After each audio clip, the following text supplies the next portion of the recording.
Hello everyone, this is Lord Kernan, and this is round 2 from Bragging Rights Tournament 2015. In this game, my team is on table 2, and we've drawn up against Leadership 2 JV.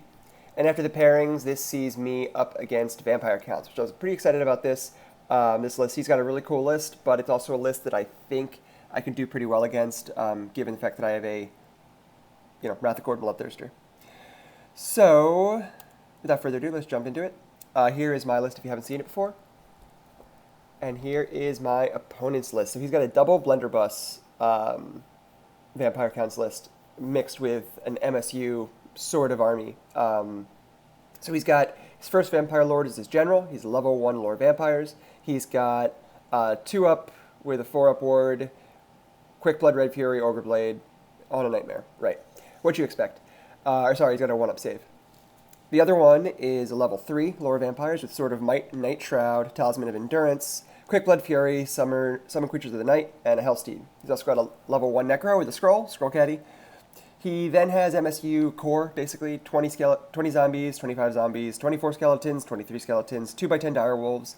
Then he's got a 13 Black Knights, a Terrorgeist, 5 Hex Wraiths, and then 2x2 Felbats. So yeah, pretty much the entire army is dedicated around getting that Black Knight bus into favorable combats. The core is a bunch of small units that are easy to kill, but you're really not getting many points out of any of them. The most expensive one is 140 points, which isn't even worth a full battle point in ATC. So you need to really kill a lot in order to get anything out of his core. Meanwhile, the Black Knights and the Terrorgeist are running around and being, killing things. So yeah, plenty of chaff. Really interesting list. I really like this army. I think it's actually potentially really good. I think it's better in singles potentially than team, but it'll largely depend on how well I play it, because it's definitely got a lot of power. So let's jump right into it. Going left to right for my opponent's deployment, he has his unit of 10 Direwolves. Back on the back board edge, he has his 5 Hex Wraiths. I don't have a picture of this, but I'm just going to mention it now that I think about it. At one point, I killed the Hex Wraiths. The Hex Wraiths didn't move at all the entire game. They sat back there. But at one point, I think it was the Winds of Slaanesh just decided to come down and donkey punch them off the table, which is pretty nice for that. So I don't have a picture of it. I forgot to take a picture of it, but that happens at some point. So I end up getting that unit. So just so you know. Anyway, going more towards the center, he has his unit of some number of skeletons. Then he has his two Felbats. Next to them he has his zombies. Then he has more zombies. Then he has more bats. Then he has skeletons. Over towards my right flank, he has his Terrorgeist, his dogs, and his bus with both characters. Right now his Necro is in the unit of zombies or skeletons directly in front of the Terrorgeist. That's where his level 1 Necro is. So lined up against from him, I have going left to right, unit of Horrors with Gateway, unit of Horrors with Treason. Behind the building I have my 5 Flies. Behind them I have my first unit of Furies. Next to the Flies I have my unit of Blight Kings. Behind them I have 2 units of Horrors. One has Bolt, the other one has Blue Fire. Behind them I have 2 further units of Furies. Next to the Blight Kings, I have my unit of 4 Flies, and then behind them, as you can see, is my Bloodthirster. I fucked up deployment. Really bad. Yeah, this was terribly deployed. I really needed to use the fact that I had Gateway, and the fact that he didn't have any magic missiles to push him around, basically. I could have put the unit of Gateway Horrors, like, right in the middle, right behind my Blight Kings, really use to kind of zone the edge, because once his Terrorgeist gets into range of Gateway, he's going to be eating a 5-dice Gateway and hoping I IF, because Gateway can really do a lot of damage to a Terrorgeist, potentially killing him. And between that and Bolt, if I put both of them in the middle, it really kind of zones the Terrorgeist. Could have combined that with the Thirster to further basically completely zone both the Terrorgeist and the bus. And that would actually give my unit of 5 Flies freedom to jump up the board and clear all of his chaff. And if I kill all of his chaff, that's at least a 14-6. If I kill his Terrorgeist as well, that's a 15-5. And yeah, it would have been a much safer play.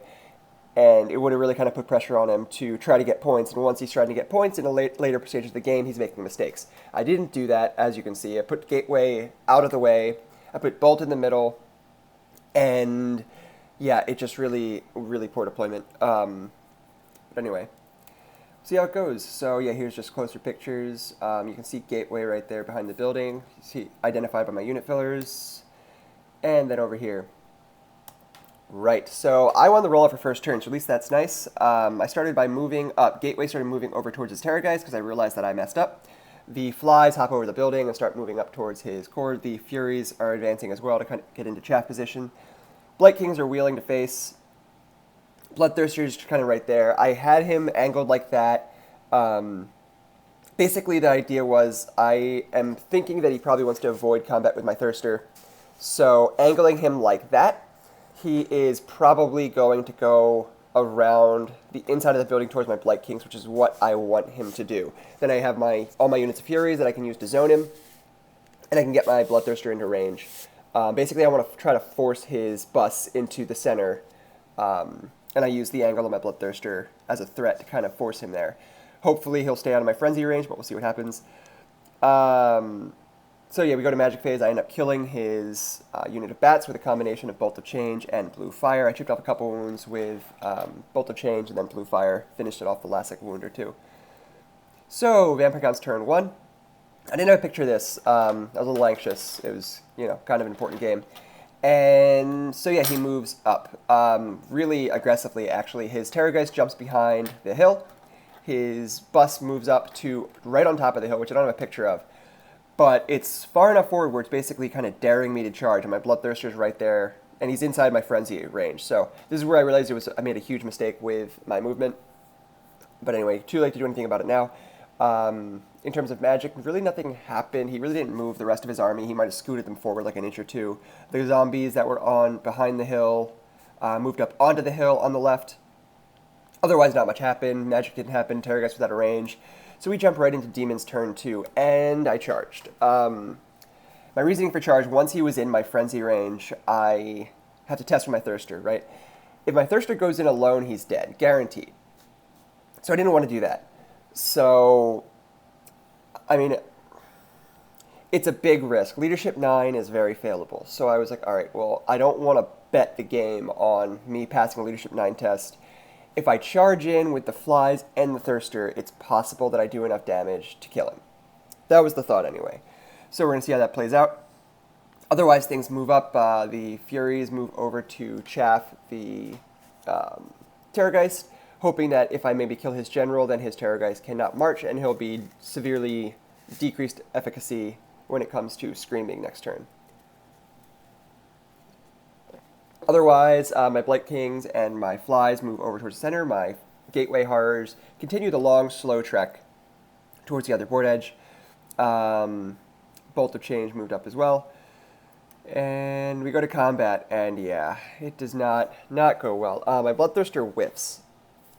I was swinging at rank and file. I had a champion in the Flies. Swinging at rank and file, and I whiff City like crazy. I think out of my 9 attacks, I do my 9 attacks and my 2d6 strength 5 breath weapon. Out of all of that, I think I did 3 wounds, which is dramatically under what I should be doing. Flies did a couple more, but he did 7 wounds to my Flies. I ended up losing combat. My Thirster's stubborn, but that doesn't matter. I'm going to roll an 11 anyway for my break test, so my Thirster takes 2 wounds from Crumble. My Flies take a couple more from Crumble. At the end, when the dust settles, there are 2 Flies left. I think I have a total of 4 wounds left on the unit, and my Thirster only has 2 wounds left. Meanwhile, I've only killed 5 of his knights total. Really terrible, really bad, really terrible decision on my part. Little add-in here, rather than going back to it later. I made a big mistake here with the way I lined up. My Thirster, I had him clipping the corner, so he's only attacking rank and file. What I should have used, I didn't have ASF on my Thirster this game. I should have taken advantage of the fact that he has hatred against characters, so the first round I would have gotten rerolls.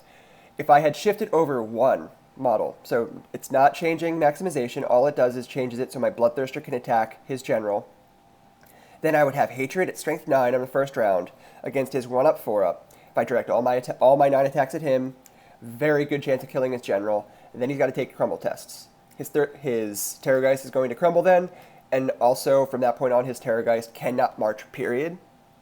Do a couple wounds to the Terrorgeist, and it's dramatically less likely that they mean anything, basically, the rest of the game.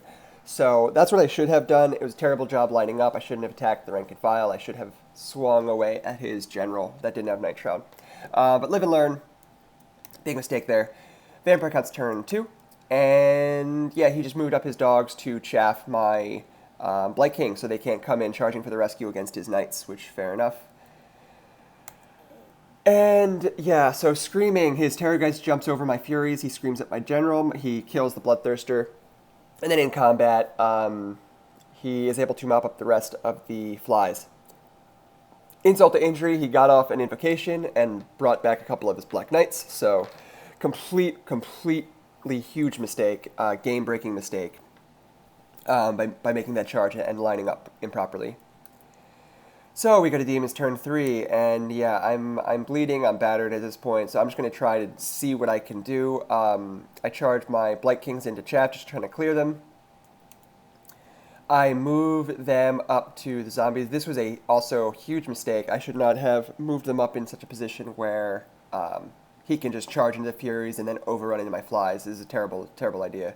But anyway, that happened. That was a thing. These Furies move and chaff up his Black Knights, try to prevent them from getting to either my Blight Kings or my Horrors in the back line. I don't want him clearing that. And yeah, I don't know where that was from. Yeah, so combat between my Flies and my Blight Kings. I kill the dogs, as you might imagine, and I reform with both the Flies and the dogs to face towards his bus. Right, and then, yeah, it just shows how my Horrors have moved. My Gateway's getting closer to the center. He's getting into range to cast spells on his Terrorgeist, which is nice. Bolt of Change as well is also doing that. And Blue Fire is still just trying to chip away at his... I think at this point I killed the other unit of bats. So that was nice. Vampire Count's turn 3. And yeah, he did exactly what I thought he would do. He charged into the flank of my Flies with his zombies, just try to tie them up. He charged in the flank of the Blight Kings with the unit of Skeletons with his Necromancer as well. So at least I'll get some points out of that, but it is definitely going to hold me up for a while. The other zombies charged into my chaffing Furies. And he also charged into... His Terrorgeist actually charged into my unit of Furies up at the top, and his bus charged into the Furies on the hill that were directly in front of them. And after combat, he killed both of them, obviously, so he's able to reform. In combat over here, I kill his Necromancer, and otherwise, yeah, I kill a couple more. I actually lose combat, but fortunately I stand. I lose combat by, like, Musician or something like that, because I really didn't do many wounds. I stand, but I fail to reform, which kind of sucks. Yeah, and then my Flies killed... Yeah, my Flies won combat and were able to reform against the zombies. Interestingly, the zombies that charged my Furies won combat, which is kind of awesome and weird at the same time. So they're still hanging around. So Demons turn 4. And yeah, there's really not much that I can do. I move the Bolt of Change Horrors over. I can't quite get into range to see the Terrorgeist with Bolt. But I figured I could at least get a flank shot at his Night Bus, maybe. Which might not do much, but I mean, you never know. Bolt of Change is now, or rather, Gateway is now in range to cast on his Terrorgeist, though, so at least there's that. Right, so we go to Magic, and I'm able to get Bolt off. It kills like 1, though. I didn't roll off the Bolt Thrower. He's able to stop Gateway with his Scroll. Or no, sorry, he's able to stop Gateway with dice, I think. I think he saved all his dice for that. We go to combat. He kills the Furies there. I kill a bunch more zombies. I win combat this time and I'm able to reform. I reform in a straight line like that. My hope was that I could get wide enough to prevent his Night Bus from wheeling around and basically trying to force them to charge into the flank of my Blight Kings, which, I mean, isn't ideal, but it's one of those things that I have. I figured if he charges the flank of my Blight Kings. He'll kill a couple of Blight Kings, sure. He'll be some pretty significantly decreased number of attacks, though. Meanwhile, I have all those zombies to kill. That's a whole lot of CR that I could rack up. Maybe put some wounds from Crumble on his Night Bus. That was the hope. I'm kind of grasping at straws here. He's doing a really good job with all of his chaff and his really powerful units to really kind of prevent me from getting many points. So he's playing this really well. So I get a Vampire Counts turn 4. I couldn't, so I didn't have a picture of this either. I couldn't prevent the wheel with my Blight King reform. So he was able to wheel around and charge into my Bolt of Change, and he kills them in his turn.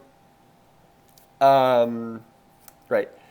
So, and then in this one, I kill the rest of the zombies, and I reform. The flies also kill the rest of their zombies as well, and reform. So we got his Demons turn 5, and I charge. Just trying to get them out of the way, trying to get as many points as I can left. He doesn't have many points back here, but it's better than nothing, and it also preserved my points. So I charge the flies into the unit of skeletons on the hill. I charge the Blight Kings into the unit of zombies that hung back, that I just killed my Furies. Yep, there it shows that. I did a bunch of wounds. I won combat. He didn't crumble all the way. So we go to Vampire Cons turn 5. Yeah, he charged into blue fire.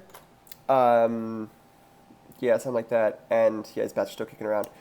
I mean, at this point, it doesn't really matter what happens here. I end up killing those zombies. I kill those skeletons. Turn 6, he gets my Gateway Horrors. So that's the end of the game. Final result, after when it's all said and done, is I lost, as you might have imagined.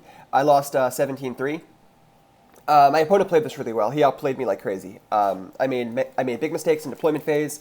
I made mistakes in my turnaround movement, allowing him to basically take a risky maneuver. If I decided not to charge my Thirster, I'm risking a Leadership 9 test, which, yeah, I mean, I should make it, but I mean, it's a Leadership 9 without a reroll. People fail that all the time. I wasn't about to risk that, risking a big loss in that game. I thought maybe the flies and the Thirster could have won combat. Turns out I was wrong. I should have sent my general in to swing at his general in the first round. If I had done that, that could have salvaged that situation. But in the end, basically, the reason I was in that situation at all was because I messed up deployment. I should have put my Gateway Horrors more towards the middle, next to my Bolt of Change Horrors. I should have put my Thirster over on the opposite side of his bus, trying to force him to, if he wants to get any points, come around. I should have put my unit of 5 flies on that flank as well, so if he tries to come towards my center, my flies are free to potentially charge his Terrorgeist, or otherwise force his Terrorgeist towards the middle, or I can hit him with Bolt and Gateway. Between those things, my 5 flies and my Gateway and my Bolt on either sides of the hill, it would kind of limit where the Terrorgeist can go without being in danger. And that would also therefore limit the capacity of the bus to do as much as it did in this game, because he would have to come to me, and if he wants to keep his Terrorgeist in the game, keep him marching, he needs to keep it close to the bus. It just would have been a much better plan to try to zone him that way. And meanwhile, I run my unit of 4 Furies in the back line, clear all of his chaff, clear his Hex Wraiths, and if I was able to do that with my flies, even 4 flies should be easily enough to do that to what he had in his back line. If they can do that, then I win 15-5 unless he tries to push at me. And if he tries to push at me, well, that's just going to make it that much easier for him to fall into a mistake with his bus and his Terrorgeist. I would have been able to get potentially the Terrorgeist, potentially the bus as well. I should have aimed for the 15-5 and made him make a mistake, basically. Played it a lot more slower. I was far too aggressive. But yeah, that was the game. Fortunately, despite the fact that I was terrible this game, my teammates were not terrible this game. We won the round. I think we capped, or maybe we got 49. Either way, we were very close to the top. Yeah, my teammates really picked up the slack for me, so thank you to them. But anyway, that was this game. Next report will hopefully be coming up shortly. Anyway, guys, thanks for watching this. Hope you enjoyed it. Any comments, questions, post them below, and hope you enjoyed it. Have a good one. Bye.